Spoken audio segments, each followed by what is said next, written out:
It was the third week of December, 1978, and the wind off Lake Erie was so sharp it could cut right through the walls of the little house on Maple Street in Sandusky, Ohio. Evelyn Carter stood at the kitchen window, her hands buried deep in sudsy water, watching the snow pile higher against the back fence. She was 26 that winter, but she felt every bit of 40. Her father, Harold Carter, everyone in town just called him Mr. Harry, had built half the boats that still floated on the lake, and people said his name with the same hush they used in church. Money had never been short in the Carter family, not really. Not until that year.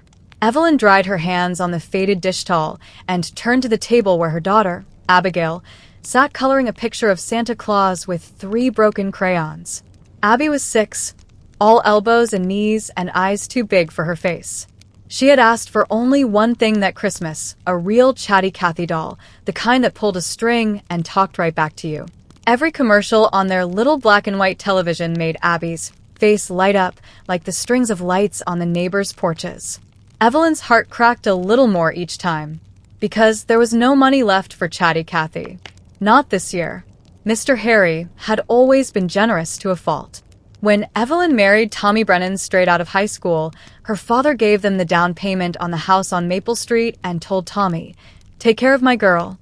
Tommy had promised, eyes shining. Then Vietnam took him in '69, and a landmine in Quang took the rest. The military pension barely covered the mortgage, and Evelyn cleaned offices at night and waitressed breakfast shifts at the Blue Marlin Diner just to keep the lights on. Pride kept her from asking her father for help. Pride, and something colder, resentment that had been growing quietly for years. Mr. Harry still lived in the big white house on the hill overlooking the lake, the one with the wraparound porch and the boathouse full of cedar strip canoes he no longer had the strength to lift. His second wife, Lorraine, wore mink in winter and pearls even to the grocery store.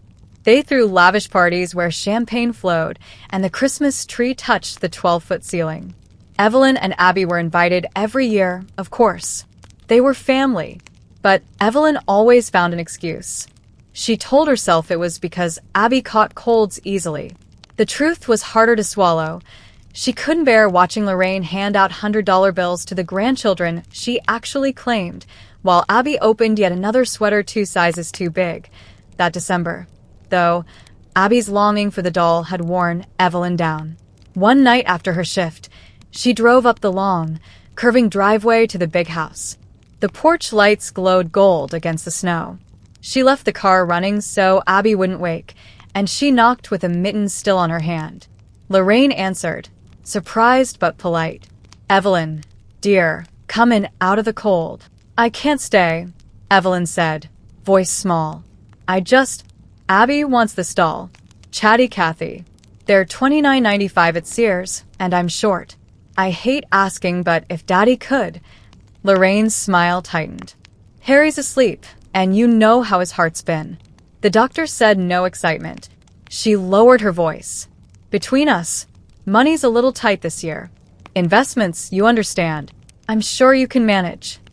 Evelyn stood on the porch a moment longer, snowflakes melting on her cheeks like tears she refused to shed. Then she got back in the car and drove home with the heater broken and her pride in pieces. Christmas Eve came cold and clear. The church choir sang, "O Holy Night," so beautifully that Evelyn cried silently into her hymnal.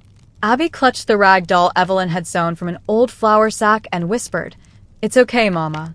Cathy probably didn't want to leave the North Pole anyway. That night, Evelyn tucked Abby in, kissed her forehead, and went to the living room where the scraggly tree leaned in its stand. Under it lay 3 gifts she had managed: a pair of mittens knit from yarn unraveled from an old sweater, a coloring book from the dime store, and a tin of homemade peanut brittle. She sat on the floor and cried until her ribs hurt. At 11:30, the doorbell rang. Evelyn wiped her face, expecting carolers. Instead, she opened the door to find her father on the porch, snow in his white hair, leaning heavily on his cane. In his arms, he carried the biggest box Evelyn had ever seen, wrapped in gold paper and tied with a red velvet bow. "Daddy," she whispered. Harold Carter's eyes were red-rimmed. "Let me in before I freeze solid, Evie girl." She stepped aside. He shuffled past her, placed the box gently under the tree, and then turned to her with the same look he used to give when she fell off her bicycle and skinned both knees. "I owe you an apology the size of Lake Erie," he said, voice cracking. "Lorraine told me what you asked for. She said I was asleep. Truth is, I was hiding in my study pretending I didn't hear the doorbell because I was ashamed." Evelyn couldn't speak. "I've been a damn fool," he went on. "After your mother died, God rest her, I married the first woman who made me feel less lonely, and I let her build walls around me higher than this house. I told myself I was giving you space, letting you live your own life. But I see now I left you out in the cold." He reached into his coat pocket and pulled out an envelope thick with cash.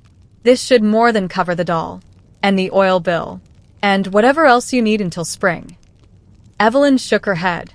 "I can't take your money like this." "It's not charity," he said fiercely. "It's back pay. For every birthday I missed, every Christmas I sent a check instead of myself, every night you cleaned offices while I sat in that big house drinking brandy I didn't even like. Take it, Evelyn. Please." She took the envelope with shaking hands.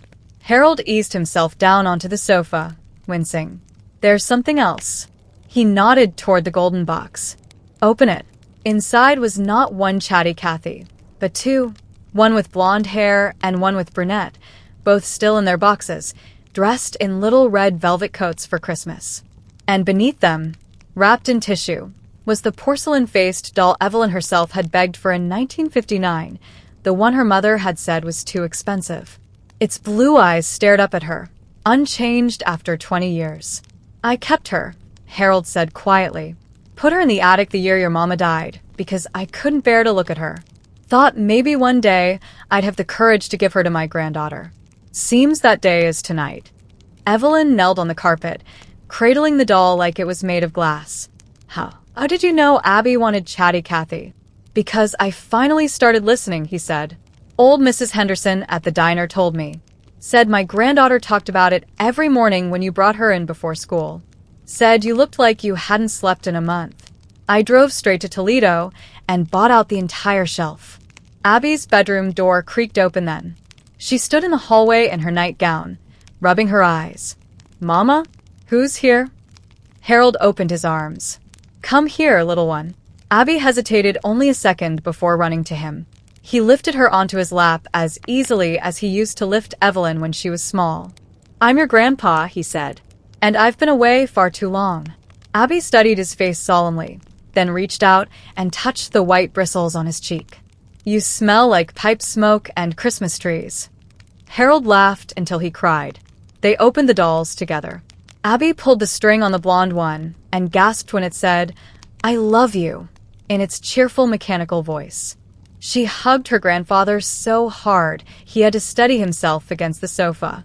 Later, after Abby had fallen asleep between them, clutching both new dolls and the old porcelain one, Harold told Evelyn the rest. "Lorraine left this morning," he said. "Packed her bags while I was at the store. Took the Cadillac and half the silver. I reckon that's what finally woke me up. Things don't matter, Evie. People do." I almost waited until it was too late to remember that. Evelyn laid her head on his shoulder the way she hadn't since she was 16. "You're here now," she whispered. "That's what matters." Outside, the snow kept falling, soft and steady, covering the world in forgiveness. Christmas morning dawned bright and cold. Harold stayed for pancakes and stayed to hang the outdoor lights he found in the garage. He stayed through the afternoon and through the week that followed. He sold the big house on the hill the next spring and moved into the little guest room at the back of Maple Street that had always been meant for Tommy if he'd ever come home. Some nights Evelyn would wake to hear her father and Abby in the kitchen, his deep rumble and her high giggle, talking about boats and stars and whether reindeer really could fly. She would stand in the hallway and listen until her heart felt too full to hold. Years later, when Abby was grown and had a little girl of her own, she asked her mother why Grandpa Harry never left after that Christmas. Evelyn would smile and say, "Because sometimes the best gifts aren't the ones under the tree. Sometimes they're the ones who finally come home." And in the quiet of those winter evenings, when the wind off Lake Erie rattled the windows once more, Evelyn Carter would sit by the fire with her father's old pipe tobacco scent still somehow in the air, and she would remember the Christmas when money couldn't buy what her daughter wanted most. But love finally found its way back, carrying everything they'd ever needed in its arms. That, my friends, was the Christmas of 1978 in the little house on Maple Street. The one that taught us some wishes are too big for any store shelf, and some fathers, even rich ones, have to lose almost everything before they learn what truly matters. And if you're listening tonight, maybe you're thinking of someone you need to call, someone you need to forgive, or someone waiting for you to come home. It's never too late. Christmas proves that year after quiet year. Thank you for letting me share Evelyn's story with you. If it touched your heart the way it still touches mine, maybe pass it along to someone who needs to hear it. Sometimes all it takes is one story to remind us what we're all still searching for. Until next time, keep your hearts open and keep the ones you love close, especially when the snow starts to fall. Good night, dear friends. Good night.